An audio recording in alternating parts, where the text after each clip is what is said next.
Alors, dernière vidéo pour terminer enfin ce chapitre 4 avec le grand 4, les catégories socio-professionnelles, un outil utile mais discuté. Donc je vous laisse noter le titre de ce grand 4. Alors, je vous rappelle qu'on avait terminé le grand 3 en disant que les classes sociales sont une grille de lecture de la stratification sociale parmi d'autres. Ce qu'on va voir, c'est que les PCS sont aussi une grille de lecture de la stratification sociale parmi d'autres.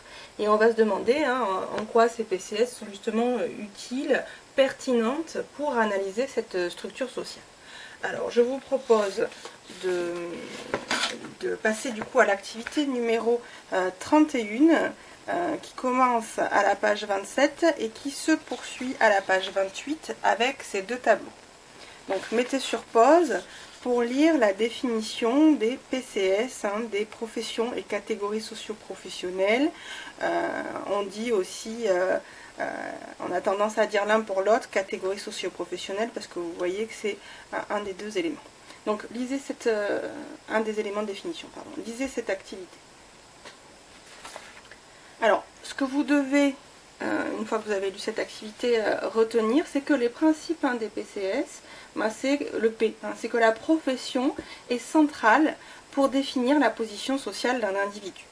Alors, on va se poser trois questions par rapport à ces PCS. La première question, vous prenez des notes, c'est quel est le principe de construction de ces PCS, comment on construit ces PCS. Alors, je vous l'avais expliqué rapidement à l'oral, suite à une question de Mareva, mais je reprends cette explication ici. Alors, ce que vous devez comprendre, c'est ce schéma de départ qui part de la population totale de la France, que je vous avais montré l'autre fois. Les PCS, elles se construisent uniquement déjà à partir de la population en âge de travailler. Ça, c'est primordial de le comprendre. Et du coup, attendez, excusez-moi, j'ai besoin de déchirer ma feuille.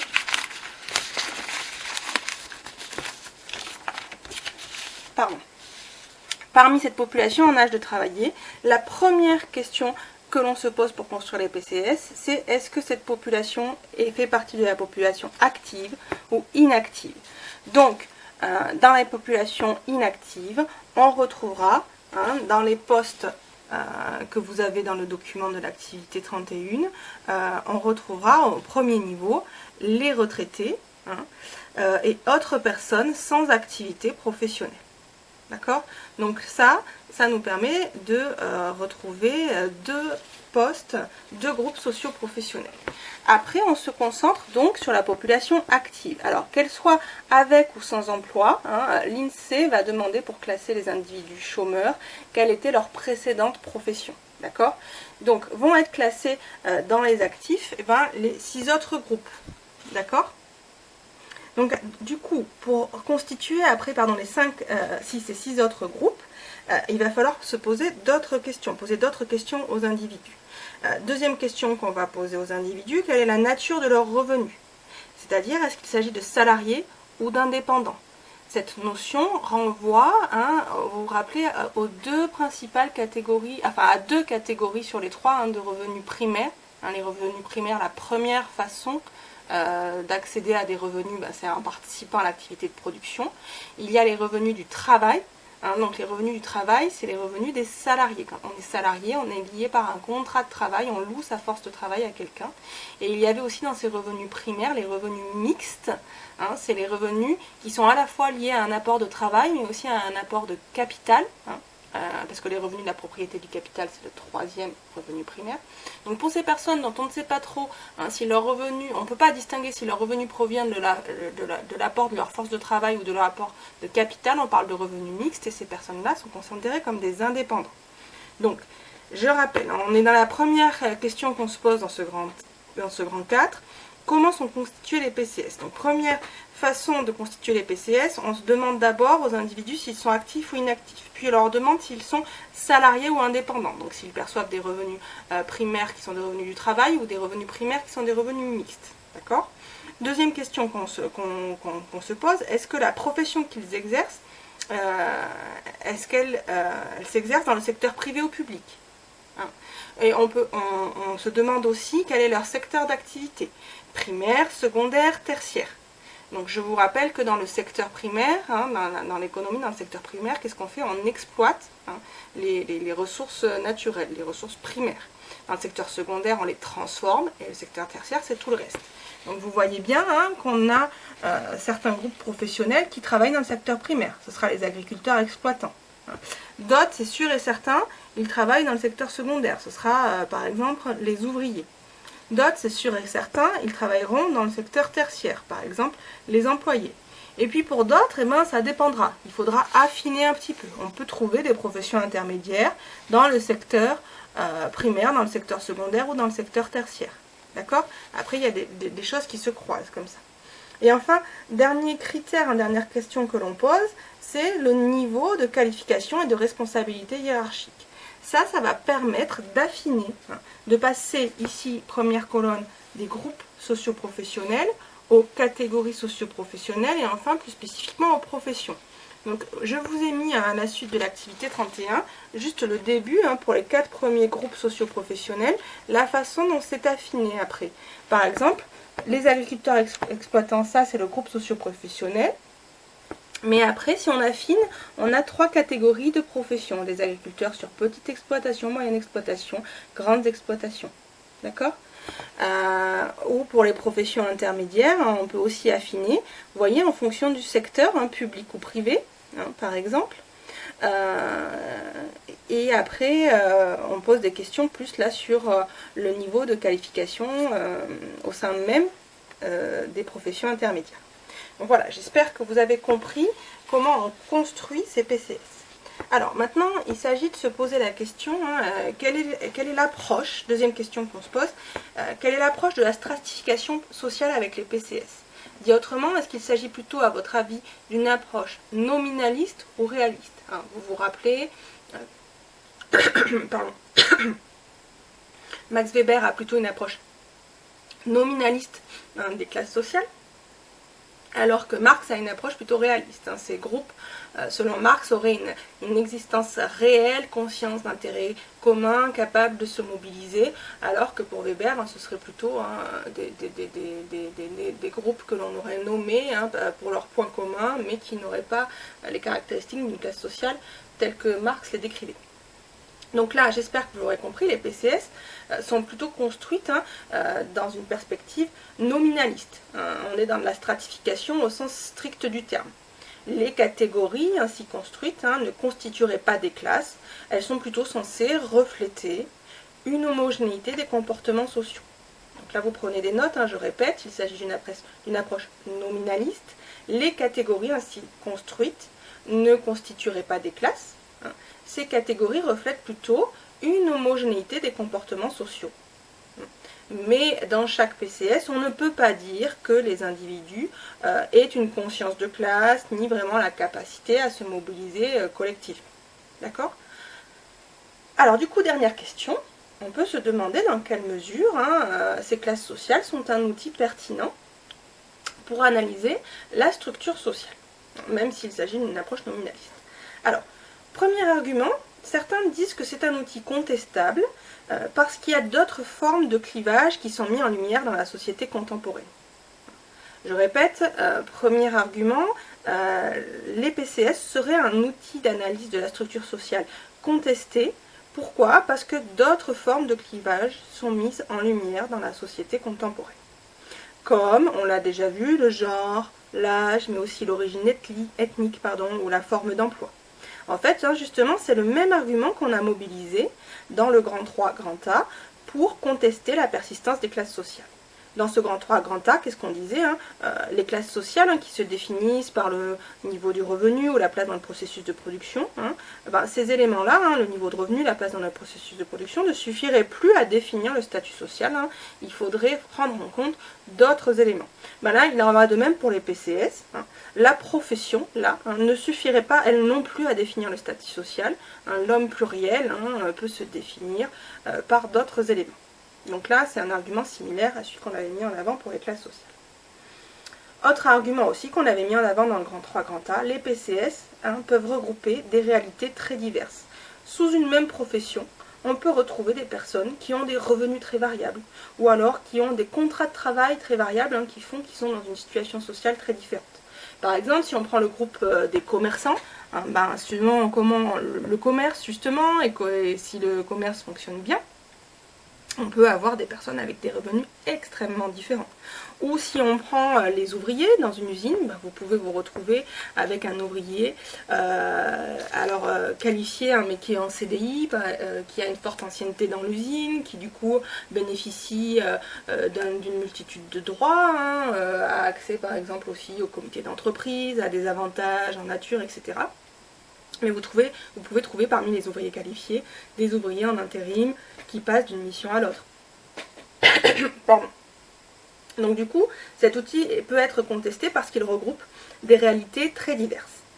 Mais à la fois, hein, cet outil semble encore pertinent, hein, pour analyser la structure sociale. Pourquoi? Parce qu'on constate, d'une part, hein, que le maintien, voire le retour de certaines inégalités structurées autour des PCS. Par exemple, les inégalités de patrimoine, qu'on a déjà étudiées dans ce chapitre, elles restent très importantes selon les PCS. Qui seront les PCS qui détiennent le plus de patrimoine? Ce sera le groupe numéro 3. Le groupe numéro 3 reste le groupe qui détient la majorité du patrimoine. Les pratiques culturelles aussi restent très différenciées selon la PCS. Vous avez eu dans la dissertation du devoir maison que je vous ai proposé, hein, des exemples d'accès au musée, enfin par PCS, hein, de qui, pardon, je vais y arriver. Par exemple, on voyait que les ouvriers étaient beaucoup moins nombreux à avoir réalisé au moins une visite culturelle dans l'année. Donc on voit bien que ces PCS restent utiles pour analyser la structure sociale, puisque visiblement, hein, pour chaque PCS, il y aurait des pratiques culturelles communes. Alors, il y a aussi d'autres éléments, hein, qui permettent de dire que les PCS sont un bon outil pour analyser la structure sociale. Il y a l'idée que ces PCS rassemblent malgré tout, hein, des individus qui ont des perspectives, et notamment des perspectives professionnelles ou en termes de revenus qui sont comparables, ce qui fait que c'est des individus au style de vie proche. Je répète, hein, donc les PCS restent un outil pertinent. Pourquoi? Parce qu'elles rassemblent des individus qui ont des perspectives professionnelles comparables et du coup des styles de vie assez proches. Et enfin, les PCS, donc chaque profession, hein, d'une PCS est soumise aux mêmes conventions collectives. Alors, cette notion, je pense que vous l'avez peut-être revue dans le chapitre sur l'emploi, et encore, je ne sais plus. En tout cas, on l'avait vu un peu en Sciences Po. En fait, c'est un des éléments du droit, hein, les conventions collectives. Vous avez la loi, les règlements, vous vous rappelez la hiérarchie des normes, et en dessous, les conventions collectives. En gros, hein, c'est des règles un petit peu plus précises qui régissent le fonctionnement d'une profession.